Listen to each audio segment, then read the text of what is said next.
নারী শক্তির জয় জয়কার। মহিলা ক্রিকেটের বিশ্ব মঞ্চকে আলোকিত করেছে ভারতীয় মহিলা ক্রিকেট দল। প্রথমবার বিশ্বকাপ এসেছে ভারতের ঘরে। বুধবার বিকেলে বিশ্বকাপ জয়ী ট্রফি এবং মেডেল নিয়ে প্রধানমন্ত্রীর বাসভবনে খুশির জোয়ারে ভাসলেন ভারতীয় ক্রিকেটের প্রমিলা বাহিনী।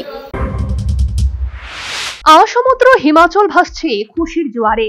ঐতিহাসিক সাফল্যের সেলিব্রেশন চলছে বর্তমানে কাশ্মীর থেকে কন্যাকুমারী। গত রবিবার নবী মুম্বাইতে দক্ষিণ আফ্রিকাকে 52 রানে হারিয়ে ঘরের মাটিতে প্রথমবার মহিলা বিশ্বকাপ ক্রিকেটের চ্যাম্পিয়ন হয়েছে ভারতীয় দল। ট্রফি জয়ের স্বাদ পেয়েছেন গোটা ভারতীয় দলের ক্রিকেটার সহ 140 কোটি ভারতবাসী। এবার চলছে ক্রিকেটারদের সংবর্ধনা দেওয়ার পর্ব। বুধবার বিকেলে গোটা টিম ইন্ডিয়া পৌঁছে গিয়েছিল প্রধানমন্ত্রী নরেন্দ্র মোদীর বাসভবনে।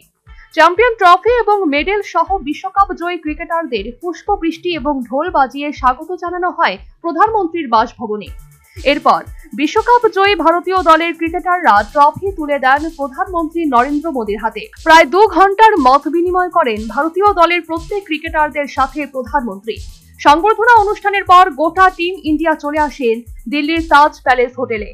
বৃহস্পতিবার বিশ্বকাপ জয়ী দলকে সংবর্ধনা জানাবেন রাষ্ট্রপতি দ্রৌপদী মুর্মু। এরপরই দলের প্রত্যেক ক্রিকেটার নিজ নিজ রাজ্যে চলে যাবেন। এদিকে ঐতিহাসিক এই ট্রফি জয়ের পর গোটা বিশ্ব ক্রিকেট মঞ্চে উন্মাদনা বেড়ে গেল ভারতীয় ক্রিকেটারদের নিয়ে। Bureau report, news vanguard.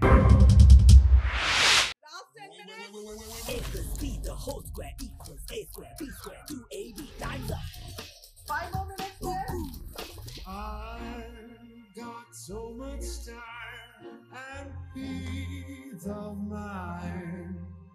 Life's feeling fine.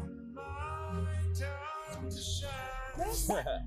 At SIP Abacus, we build math foundation and improve academic performance. SIP Abacus,